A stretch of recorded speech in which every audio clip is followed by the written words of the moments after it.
Darwin wrote, "The leading facts in embryology." Now back to point A. What's embryology?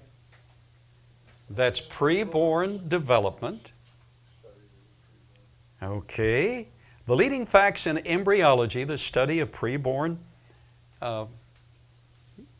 living systems, which are second to none in importance. This is what Darwin wrote. Are explained on the principle of variations in the many descendants from some one ancient progenitor.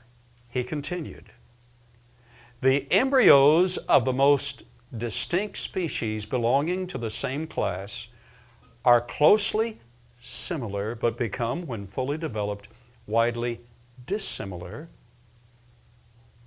His primary evidence that led him to his evolutionary conclusions were Haeckel's embryos.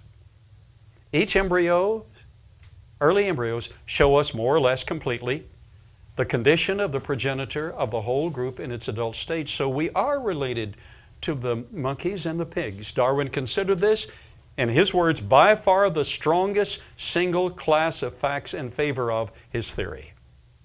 German biologist Ernst Haeckel, Darwin wrote in The Origin of Species that Professor Haeckel brought his great knowledge and abilities to bear on what he calls phylogeny, or the lines of descent of all organic beings. In drawing up the several series, he trusts chiefly to embryological characters. Haeckel drew embryos from various classes, Darwin continued to write, of vertebrates to show that they are virtually identical in their earliest stages and become noticeably different only as they develop. It is probable that from what we know of embryos of mammals, birds, fishes, and reptiles, that these animals are the modified descendants of some common progenitor. So Darwin based his concept largely on these embryos. The human embryo itself, at a very early period, can hardly be distinguished from that of other members of the vertebrate kingdom. Well, who demonstrated that to be the case? Haeckel in his embryos. Since humans and other vertebrates pass through the same early stages of development, we ought frankly to admit their community of descent. So Charles Darwin substantiated his scientific conclusions from the scientific, yet biologists have known for over a century, and we're still quoting from this secular writer, admitting from the University of Chicago Press, have known for over a century that Haeckel faked his drawings. Vertebrate embryos never look as similar as he made them out to be. Furthermore, the state Haeckel labeled as first is actually midway through development. Oh, there's a development that looks like a living system. So it did not begin that way. The similarities he exaggerated are preceded by striking differences in earlier stages of development. Although you might never know it from reading biology textbooks, Darwin's strongest single class of facts is a classic example of how evidence can be twisted to fit a theory. Will the real embryologist please stand up? Living at the same time as Ernst Haeckel, who taught embryology and biology, was a world-class embryologist who was recognized for his expertise. That was Carl Ernst von Baer. Before the publication of The Origin of Species, Europe's most famous and most qualified embryologist was not Ernst Haeckel, but Carl Ernst von Baer. Von Baer noted that the embryo of a higher form never resembles any other form, but only its embryo. Oh my goodness. And he published that before Haeckel published his drawings. And this is the world-class recognized scholar. Von Baer knew that embryos never look like the adult of another species, and he saw no evidence for Darwin's theory that the various classes of vertebrates shared a common ancestor. On the left, we have a fish, and then we have a frog, then we have a turtle, then we have a chicken, and then we have a human. That's what they really look like. But Haeckel used the fish, a frog, a turtle, a chicken, and my little grandbaby. I mean, bring it home. And let's see what he did with them. That's what they really look like. Darwin cited von Baer as the source of his embryological evidence. Wait a minute. And von Baer said, no. That's not what I said. But Darwin never recanted that. But at the critical point, Darwin distorted that evidence to make it fit his theory. Von Baer lived long enough to object to Darwin's misuse of his observations, and he was a strong critic of Darwinian evolution until his death in 1876. But Darwin persisted in citing him anyway. Is that honesty? Is that science? Absolutely not.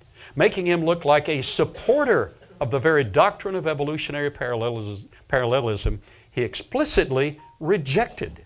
British embryologist Gavin de Beer stated, recapitulation, Haeckel's idea, the pressing back of adult ancestral stages into early stages of development of descendants does not take place. But the evolutionary community doesn't cite Gavin de Beer. They cite Haeckel, still in many biology textbooks. Haeckel's drawings. Here they are. The embryos are left to right: fish, salamander, tortoise, chick, hog, calf, rabbit, and human. He makes them look the same at the top. Note that only 5 of the 7 vertebrate classes are represented. He selected those that he could distort to support his view and eliminated all the others, and that half the embryos are mammals. This version of Haeckel's drawing is from George Romain's 1892 book, Darwinism Illustrated. Next.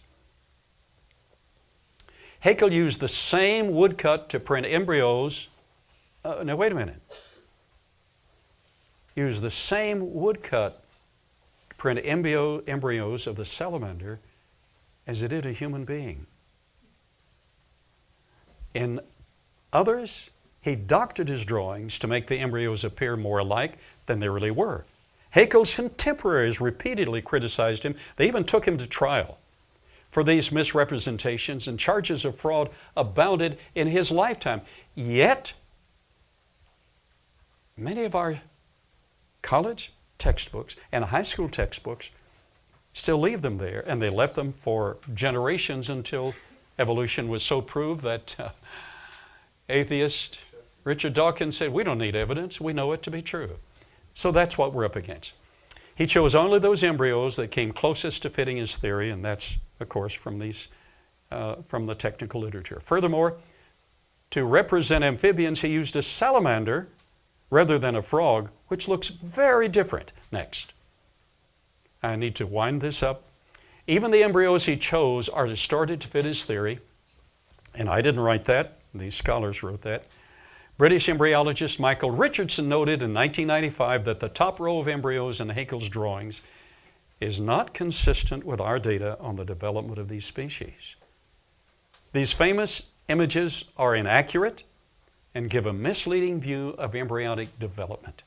In 1997, Richard and an international team of experts compared Haeckel's classes of vertebrates, showing quite clearly that Haeckel's drawings misrepresented the truth, and Richardson is a European scholar. Next, please. And he had an international team assisting him. Haeckel's drawings are misleading in 3 ways. They include only those classes and orders that come closest to fitting Haeckel's theory. Number 2, they distort the embryos they purport to show. And number 3, most seriously, they entirely omit earlier stages in which vertebrate embryos look very different. Next. Then, I'll close in a moment. There is great variation in embryonic morphology among amphibians, but Haeckel chose a salamander that happened to fit his theory. Richardson and his colleagues also found that vertebrate embryos vary tremendously in size, but he showed them all to be the same size. From less than 1 millimeter to almost 10 millimeters, yet Haeckel portrayed them all as being the same size. Richardson and his colleagues found considerable variation in the number of somites. Somites are the blocks of cells along the developing backbone. Considerable difference.